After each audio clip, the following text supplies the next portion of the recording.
चला तर बनवूया एक खास पदार्थ वापरून कुरकुरीत आणि खुसखुशीत कोथिंबीर वड्या. इथे मी 2 वाटी कोथिंबीर चिरून घेतलेली आहे. त्यानंतर 1 वाटी बेसन पीठ घेतलेलं आहे. अर्धी वाटी तांदळाचं पीठ घेतलेलं आहे. त्यानंतर मी ते हिरवी मिरची आणि अद्रक याचा ठेचा करून घेतलेला आहे चवीनुसार. तुम्हाला जर तिखट हवं असेल तर तुम्ही त्यामध्ये अजून मिरची ॲड करू शकतात, लाल तिखट किंवा हिरवी मिरची. इथं मी चवीनुसार मीठ घेतलेलं आहे.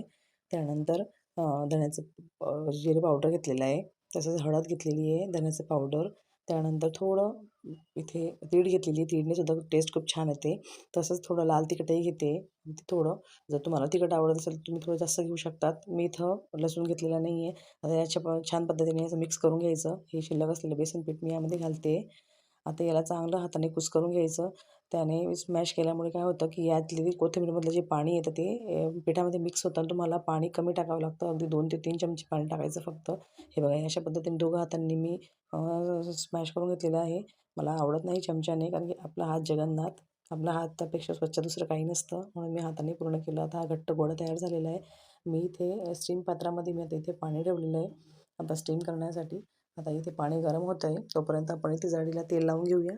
आणि हे बघा, हे जे आपण इथे तर हे जे एक गोळा होता याचे मी 2 भाग करून घेतलेले आहेत आणि अशा पद्धतीने याचे रोल बनवून मी आता या जाळीवर स्टीम करण्यासाठी ठेवणार आहे. आता याच्यामध्ये थोडीशी आपण तीळ घालूया आणि तीळने त्याला वरतून थोडं डेकोरेट करूया. याने चवही छान लागते आणि तळल्यानंतर जी तीळ असते याच्यावरची ती पण खूप मस्त लागते. तुम्ही हा पदार्थ घरी नक्की ट्राय करून बघा. आता हे अशा पद्धतीने आपले हे जे रोल होते ते तयार झालेले आहेत. आपण आता याला 10 ते 15 मिनिटासाठी वाफवायला ठेवणार आहोत मध्यम आचेवरती. आता अशा पद्धतीने मी ते वाफवून घेणार आहे. तुम्हाला जर माझ्या रेसिपी आवडत असतील तर नक्की लाईक करा, चॅनलला सबस्क्राईब करा, शेअर करा आणि तुम्हीही घरी ट्राय करून बघा.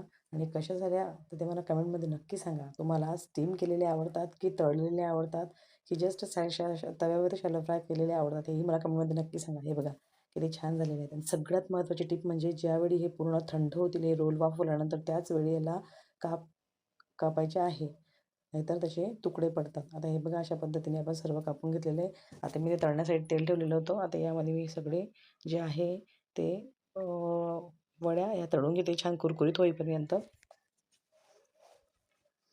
बघा अशा पद्धतीने छान तळून घेते मी आता. खूप छान लागतात ह्या कोथिंबीर वड्या. कोथिंबीर त्या मार्केटला स्वस्त असल्यामुळे आणि आमच्या घरी आवडते म्हणून मी हे करून घेतलं आहे. तुम्हाला रेसिपी कशी आवडली हे मला कमेंटमध्ये नक्की सांगा. अशाच झणझणीत आणि चमचमीत रेसिपी बघण्यासाठी माझ्या चॅनलला नक्की लाईक करा, सबस्क्राईब करा.